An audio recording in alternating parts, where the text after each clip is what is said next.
Hello everyone, welcome back to GGN. This is part 4. This should be the final part for today.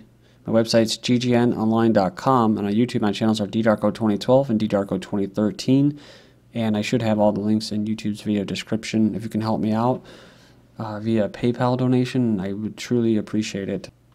Glenn Beck eviscerates MSNBC promo claiming your kids belong to the whole community. We just left off with this, basically saying that we need to break through our kind of private idea that kids belong to their parents or kids belong to their families, and recognize that kids belong to the whole of communities. That's right. So some pretty scary stuff here.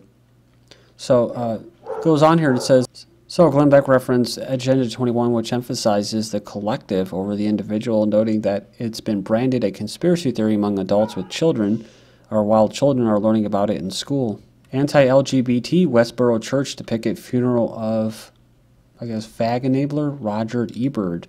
So pretty horrible stuff, I guess, you know. So it says here they're going to picket the funeral of the movie critic. Hollywood Reporter reported on Sunday that leaders of the Kansas church were angry because Ebert had insulted them on Twitter before he died. They're usually known for their infamous picketing of funerals of soldiers because whatever the reason. Doesn't really matter because I think they're completely controlled opposition, that group, because it takes issues that normal, nonviolent people agree with, and they just turn them totally upside down with these really, really brash, offensive comments and actions. Westboro Baptist Church, a government psyop. So the author of this article says that he's seen him in his own hometown, and they've come in saying, oh, there's anti-war protesters coming in and stuff.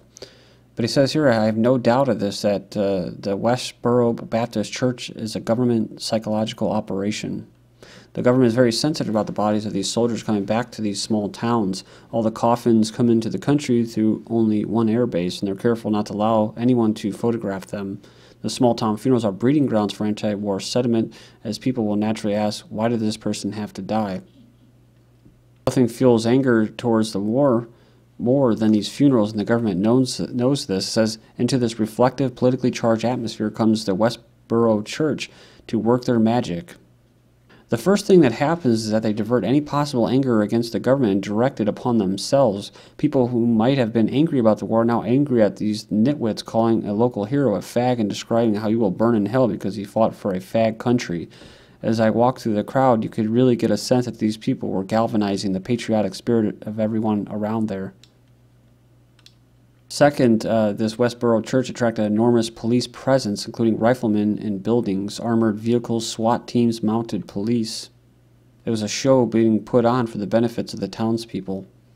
So it says here, the massive display of arms was to reassure people that they would be protected from these fanatics. In fact, the police were there to protect the WBC and prevent a riot from breaking out.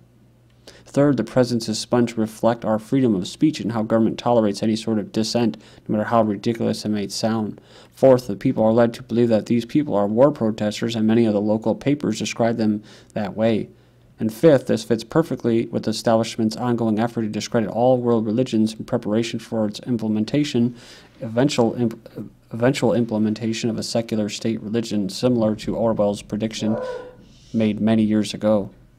So the WBC provides a perfect anti-Christian image to complement the ravings of pro-establishment atheists, mouthpieces such as Christopher Hitchens, who forward the theory that religious people are the real enemy of the world today. I was just talking about this group a couple of videos ago about how these are basically, this is another form of Psy-Op, and gay rights activists, topless protesters greet Putin. So Putin's smile, which, you know, it's his facial expression is just worth $1 million, I think. Defended Russia's treatment of homosexuals on Monday in Amsterdam, where 1,000 gay rights activists waved pink and orange balloons and blasted out dance music to press home their protests. Western nations need Russia for energy and as a market for exports, but are uneasy about Putin's human rights policies and his treatment of opponents and his new Kremlin term. Putin, who laughed off a topless protester earlier in the day in Germany, said Russia did not discriminate against gay people. Says there's no infringement on the rights of sexual minorities. These people, like everyone else, enjoy all the same rights and freedoms as everyone else. Says the Russian parliament had given preliminary approval to ban on homosexual propaganda targeting minors, which critics say would effectively ban gay rights demonstrations. So The reality is that they can't have demonstrations, but in that country like France, they'll actually have counter-protesters to protest them. Jeremy Irons, I'm as anti-gay as the earth is flat. So, kind of a weird little comment that he made. But it says here last week he could foresee the legalization of same-sex marriages leading to fathers marrying sons to avoid inheritance taxes. But now he says in a follow-up letter that he perhaps too flippantly flew the kite of an example of the legal quagmire that might occur if same-sex marriages enter the statute books. He now calls his previous argument mischievous but nonetheless valid, saying, I'm deeply concerned that from my online discussion with the Huffington Post it has been understood that I hold a position that I'm anti-gay. So I guess he said that this is far from the truth of me as to say that I believe the earth is flat. So it's all about tolerance again, just like that that singer, what was it, Melissa Shock or whatever, that folk singer. Again, it's the same thing, man.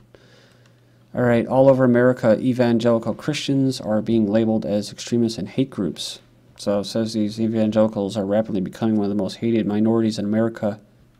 It says all over the U.S., these Christians are being called extremists, and organizations are being labeled as hate groups. In fact, it says I will detail later on the article, the U.S. Army Reserve training presentation recently specifically identified evangelicals as religious extremists. So the U.S. Army Reserve Equal Opportunity Training presentation entitled Extremists and Extremist Organizations actually included evangelical Christianity as examples of religious extremisms, and a list that also included Al-Qaeda, Hamas, and Ku Klux Klan, all controlled opposition. Posted below is a picture of a slide entitled Religious Extremism, including evangelical Christianity, U.S. Christians, Muslim Brotherhood, controlled opposition, ultra-Orthodox Israel Jews, basically, Christian Identity, U.S. Christian, Al-Qaeda, controlled opposition, Hamas, again, and KKK, so Catholicism. Wow, that's pretty interesting. U.S. Mormons, Fundamentalist Church of Jesus Christ of Latter-day Saints, Jewish Defense League, Sunni Muslims. That's crazy how they have like just regular Christians, Catholics, Jews, like traditional Jews, and Mormons up there with Sunni Muslims who are actually blowing and killing people up on a daily basis. And the United States, they, you know, basically who the Army works for is funding them. So go figure, right? It says here, a student at Florida Atlantic University was recently suspended from class for refusing to write the word Jesus on a piece of paper, folded up and step on it.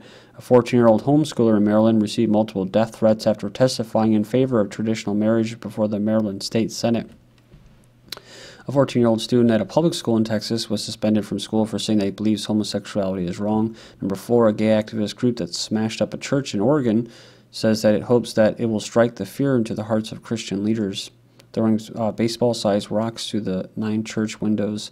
Number 5, a high school teacher in Oregon was recently escorted from his school by police for objecting to the presence of Planned Parenthood in the school. Some gay activists in Illinois actually threw concrete brick pavers through the glass doors of one Christian organization in an attempt to intimidate him.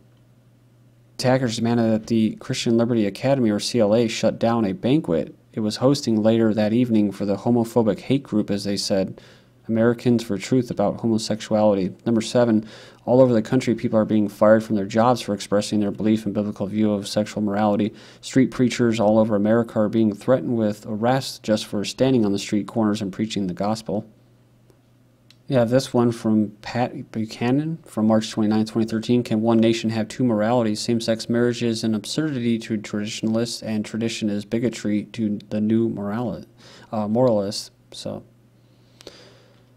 Alexis de Tocqueville was quoted as saying, "Not until I went to the churches of America and heard her pulpits aflame with righteousness did I understand the secret of her genius and power. America is great because she is good, and if America ever ceases to be good, America will cease to be great." So they start talking about Proposition 8 and Roe versus Wade. It says, what America decides about same-sex marriage will reveal much about what this generation believes to be a moral society. I just covered about the millennials had the highest percentage that did support it, and it goes down every generation to Generation X to baby boomers and the hidden generation, whatever, the forgotten one. The percentage just go down for support. Traditionalists in America have always held homosexuality to be unnatural and immoral, ruinous to the body and soul alike, and were prevalent as Weimar Germany, the mark of a sick society. So it says here, before 1973, the American Psychiatric Association regarded homosexuality as a mental disorder. Most states treat it as a crime. So the New Morality argues this, that for a significant slice of the population, it is natural and normal. They were born this way, and to deny that. It says, for even should the advocates of same-sex marriage prevail, their victory will not be accepted by believers in the traditional morality, but simply be seen as but another step in America's descent down a slippery slope to hell. So they pose the question, if we Americans cannot even agree on what is right and wrong and moral and immoral, how do we stay together in one national family? It says today half Americans thinks the country grew up in a bigoted, racist, homophobic, and sexist, while the other half sees this morally evolving nation as a society openly inviting the fate of Sodom and Gomorrah, and that is hardly worth preserving. Former SEAL has a special message for Michael Bloomberg in a new NRA video. Basically titled, if you cared about freedom, if you really cared about the American people, you'd stand up for more freedom for them and not more power and status for yourself. It says here, it's unbelievable that politicians like Mayor Bloomberg think that they're experts on personal protection. So this Razzo, this ex-SEAL, says, me and the guys I fought with, we didn't go to war so that some politician could dictate whatever he thinks is best for the American people. Mayors for Illegal Activities, another member of Bloomberg anti-gun group, gets arrested. So Mayors Against Illegal Guns member and Spring Valley Mayor Jasmine was arrested yesterday for allegedly accepting bribes from an undercover FBI agent as part of a wide-ranging federal corruption probe that netted 6 New York State politicians. As predicted, James Holmes was taking violence-linked antidepressant drugs. It comes to no surprise to those who have been following the disturbing trend of mass shooters over the years, but a new LA Times report confirmed that James Holmes had been taking prescription psychotropic drugs, Zoloft, and this, whatever it is, Klonopin, one of which is the same drug that the Columbine Eric Harris was on. It says for months now, alternative news media has been predicting that Holmes was most certainly on antidepressant drugs. As we know, 90% of school shootings have links to psychological beds. A 7-year-old faces 2 felony charges for shooting BB guns at cars. So, you know, it's not cool that he did that, but again, this is just this is how ridiculous it gets. So there's not really an article, but it's a video. You can go there and check it out, see the whole story about it. On Twitter, anti-vaccination sentiments spread more easily than pro-vaccination sentiments. This is from, Psy.org, so kind of mainstream.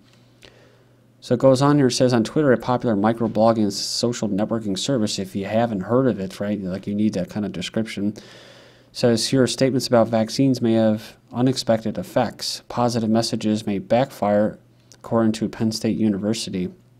It says here the team tracked pro-vaccine and anti-vaccine messages to which Twitter users were exposed, and then it observed how those users expressed their own sentiments about the new vaccine for combating the H1N1 influenza.